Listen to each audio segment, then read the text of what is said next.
आज बीडमध्ये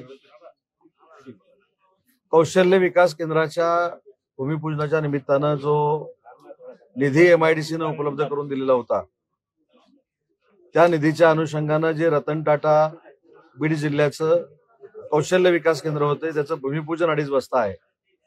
माननीय उपमुख्यमंत्री अजितदादांच्या हस्ते त्या कार्यक्रमासाठी बीडला जाण्यासाठी खरं तर मी इथं आलो होतो, परंतु आल्यानंतर माननीय एकनाथ शिंदे साहेबांच्या आदेशानं जालना जिल्हा असेल, छत्रपती संभाजीनगर असेल, धाराशिव असेल, परभणी असेल आणि बीड जिल्हा असेल, या जिल्ह्यांची शिवसेनेची संघटनात्मक बांधणी कशी आहे, स्थानिक स्वराज्य संस्थेला सामोरं जात असताना आमच्या पक्षाची तयारी काय आहे, याचा अहवाल तयार करून तो अहवाल माननीय एकनाथ शिंदे साहेबांना द्यायचा आहे. आणि त्याच्यासाठी मंत्री म्हणून मी असेल, शंभूराज देसाई असतील, माजी खासदार राहुलजी शेवाळे असतील, शिवसेनेचे सचिव संजयजी मोरे आहेत आणि शिवसेनेचे सचिव भाऊ चौधरी आहेत, अशी एक टीम करून आम्ही प्रत्येक जिल्ह्यामध्ये दौरा करतोय. आज महाराष्ट्रातल्या त्या आढावा बैठकीच्या दौऱ्याची सुरुवात जालना जिल्ह्यापासून झालेली आहे. जालन्याचं संघटनात्मक कौशल्य अर्जुनभाऊ खोतकरांच्या नेतृत्वाखाली अतिशय चांगल्या पद्धतीनं इथं चालू आहे. हिकमत उडाण म्हणून आमचे जे आमदार आहेत ते बैठकीच्या निमित्तानं मुंबईला असल्यामुळे बैठकीला येऊ शकले नाहीत, परंतु ओव्हरऑल जो आम्ही आढावा घेतला त्याच्यामध्ये जालन्यामध्ये अतिशय चांगली सभासद नोंदणी देखील झालेली आहे. महायुतीच्या माध्यमातून स्थानिक स्वराज्य निवडणुका लढण्याचे आदेश हे माननीय एकनाथ शिंदे साहेबांचे आहेत. एकनाथ शिंदे साहेबांनी तसा निर्णय घेतलाय, तरी देखील काही ठिकाणी स्वतःची ताकद देखील निर्माण झाली पाहिजे. शिवसेना देखील पक्षवाढीसाठी पोषक वातावरण तयार झालं पाहिजे. म्हणून जालना जिल्हा मला असं वाटतं की अग्रेसर जिल्हा शिवसेनेच्या बाबतीमध्ये राहिलेला आहे, हे आढाव्यातनं सिद्ध झालंय. स्थानिक स्वराज्य संस्थांच्या अगोदर असलेल्या काही मार्केट कमिट्या असतील, काही मजूर संस्थांची निवडणुका असतील, खरेदी विक्री संघ देखील असेल, त्याच्यामध्ये अर्जुन भाऊच्या नेतृत्वाखाली बिनविरोध होऊन सत्ता आमच्याकडे आल्याच जमाय, परंतु त्याचे निर्णय निवडणूक निर्णय अधिकाऱ्याच्या शेड्यूलनुसार होतील. आणि म्हणून जालन्याची जी बैठक आमची पहिली झाली ती अतिशय चांगली सकारात्मक झाली. पदाधिकाऱ्यांमध्ये जालन्याच्या सगळ्या एकजूट बघायला मिळाली. आणि जी कुठंतरी आमच्या मनामध्ये येताना शंका असते की आता पक्षाच्या निवडणुका लागलेल्या आहेत, कोण किती इच्छुक राहतील, कशा पद्धतीनं समोरच्याचा म्हणजे कार्यप्रणाली असेल, तर जालना जिल्ह्यामध्ये आदर्शवत अशी संघटना आम्हाला बघायला मिळाली. आणि आता थोड्या वेळानं आम्ही छत्रपती संभाजीनगरच्या सगळ्या प्रमुख पदाधिकाऱ्यांशी देखील चर्चा करणार आहोत. विजयकुमार गावित आहे, त्यांनी असं वक्तव्य केलं की शिंदे गटाचे जे आमदार आहेत त्यांची मस्ती जिरवायची. आता मला माहित नाही ते काय बोललेत, कशासाठी बोललेत, पण आम्ही वंदनीय बाळासाहेबांचा विचार घेऊन शिंदे साहेबांसोबत काम करतोय. आमच्यामध्ये काहीतरी कॅलिपर असल्यामुळेच 3 वर्षापूर्वी आम्ही शिंदे साहेबांवर उठाव केला. एवढंच उत्तर त्यांना बास आहे. म्हणजे आम्ही कशा पद्धतीनं उठाव करू शकतो, कशा पद्धतीनं आमची टोकाची भूमिका असते, त्याच्यामुळं शिंदे साहेबांच्या नावाचा उपयोग करून आमच्या पक्षाला बदनाम करण्याचं मित्रपक्षाचं कोण जर काम करत असेल तर त्यांना वेळीच समज दिला गेला पाहिजे, ही विनंती मी देवेंद्रजी फडणवीस साहेबांना करणार. शिंदे आणि फडणवीस यांच्यामध्ये वॉर सुरू झालेला आहे आणि दुसरीकडे शिंदेंना सातत्यानं दिलेली वारी करावी लागते, पायगड्या घालाव्या लागतात. कसलंही वॉर चालू झालेलं नाही, कसलंही वॉर चालू झालेलं नाही. अजिबात सामनावाल्यांना आमची चिंता करण्याची आवश्यकता नाही. चिंता त्यांनी स्वतःच्या पक्षाची केली पाहिजे. एकनाथ शिंदे साहेब दिल्लीला गेले म्हणून केवढा आकांतांडव करतात, पण काल कोण दिल्लीला गेलं?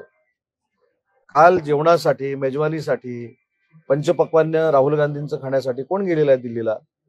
माननीय एकनाथ शिंदे साहेब दिल्लीला जातात हे लपून छपून काही जात नाही. तुमच्याच माध्यमातून एकदा आम्ही सगळ्यांनी बघितलेलं आहे की सरकारमध्ये युबीटीचे पक्षप्रमुख असताना त्यांनी दिल्लीला जाऊन अशोक चव्हाण साहेब असतील, अजितदादा असतील, त्यांच्या समवेत पंतप्रधान मोदी साहेबांची भेट घेतली. 1 तास भेट घेतली, त्यातली 15 मिनिटं सार्वजनिक भेट होती आणि पाऊण तास ही एंटी चेंबरची भेट होती. त्याच्यामुळं अशा भेटी घेणाऱ्यांनी एकनाथ शिंदे साहेबांवर टीका करण्याची आवश्यकता नाही आणि त्यांचा विचार करण्याची देखील आम्हाला आवश्यकता नाही. पण ज्या राहुल गांधींनी स्वातंत्र्यवीर सावरकरांचा महाराष्ट्रामध्ये येऊन हीन दर्जा लेखून अपमान केला, अशा राहुल गांधींच्या मांडीला मांडी बसून पांडी लावून जेवण करणारे महाराष्ट्राचा उद्धार करू शकत नाहीत. हे महाराष्ट्रातल्या जनतेला कळल्यामुळेच 80 पैकी 60 जागा एकनाथ शिंदे साहेबांच्या नेतृत्वाखाली निवडून आल्या. आणि एकनाथ शिंदे साहेब नरेंद्र मोदी साहेबांना का भेटले, अमित शहा साहेबांना का भेटले हे त्यांनी जाहीर पत्रकार परिषद घेऊन सांगितलेलं आहे. इकडे मनसेबरोबर युती करण्याच्या गोष्टी करायच्या आणि तिकडे जाऊन राहुल गांधीला जाऊन पायगडा घालायच्या, हे आता राजकारण महाराष्ट्राच्या जनतेला कळतंय. त्याच्यामुळे तुम्ही स्वतः दिल्लीला का गेले होते याचा अर्थ काँग्रेसच्या नेतृत्वाखालीच युबीटी चालते हे काल सिद्ध झालेलं आहे. वॉर सुरू झाल्याचे दुसरे 2-3 मुद्दे आहेत. म्हणजे समजा अर्जुन खोतकर आहे, तिथं त्यांचा विरोधक असलेल्या कैलास गोरंट्याला घ्यायचं किंवा गवितांचं विधान, संजय शिरसाट असतील किंवा भुमरे असतील यांची जी सातत्याने प्रकरणं बाहेर वगैरे निघतात, त्याच्यामुळे हा वॉर अधिक जास्त नाही, अजिबात त्याला वॉर, संघर्ष, लढाई असं सांगण्याची आवश्यकता नाही. तसं मग आता काँग्रेसला न विचारता मनसे आणि युबीटी चर्चा करते, हे कोणामधलं वॉर मानायचं? वॉर बीर काही नाही. ज्या काही चुकीच्या गोष्टी घडतायत अर्जुन भवनमध्ये आमच्या सगळ्यांपेक्षा ताकद आहे, ते चांगल्या पद्धतीनं प्रेझेंट करायचं मुख्यमंत्री मोदयांकडे. त्याची चिंता करण्याची काही आवश्यकता नाही. आणि अर्जुन भाऊ ज्या पद्धतीनं समोरचा वागतो त्याच पद्धतीनं वागत असतात. त्याच्यामुळे फारशी चिंता करावी अशी काही कुठं चिंता आमच्या मनामध्ये नक्की. अशी आहे की महायुतीमध्ये लक्ष घाला अमित शहांना असं एकनाथ शिंदे म्हणा आणि याबाबत खूप जोरदार चर्चा सुरू आहे. कुठेतरी टाळल्या जाते, दूर केल्या जाते अशा पद्धतीने. ह्या बातम्या थेट दिल्लीवरनं तुमच्यापर्यंत कशा पोहोचतात हे मला अजूनपर्यंत कळलेलं नाही. शिंदे साहेबांनी याबाबतची प्रेस कॉन्फरन्स दिल्लीमध्ये घेऊन खासदार श्रीकांत शिंदे साहेबांच्या निवासस्थानी याचे सगळे खुलासे केलेले आहेत. पण आता खुलासे करून देखील तुम्हाला महायुतीच्या तंट्यासाठीच साहेब गेले होते असं जर सांगायचं असेल, असं जर लिहायचं असेल तर तो एक लोकशाहीतला भाग आहे, तो मी कसा काय नाकारू शकतो?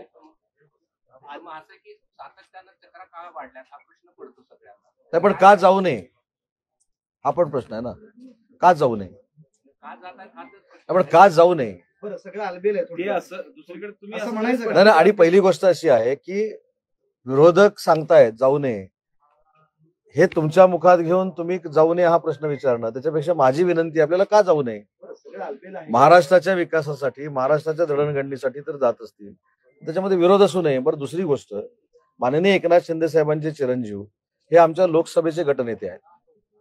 जर कुटुंब म्हणून 8 दिवसापूर्वी त्यांच्याबरोबर त्यांनी एक दिवस घालवला असेल, आमच्या खासदार महोदयांबरोबर जर बैठक घेतली असेल तर ऑब्जेक्शन असण्याचं कारण काय?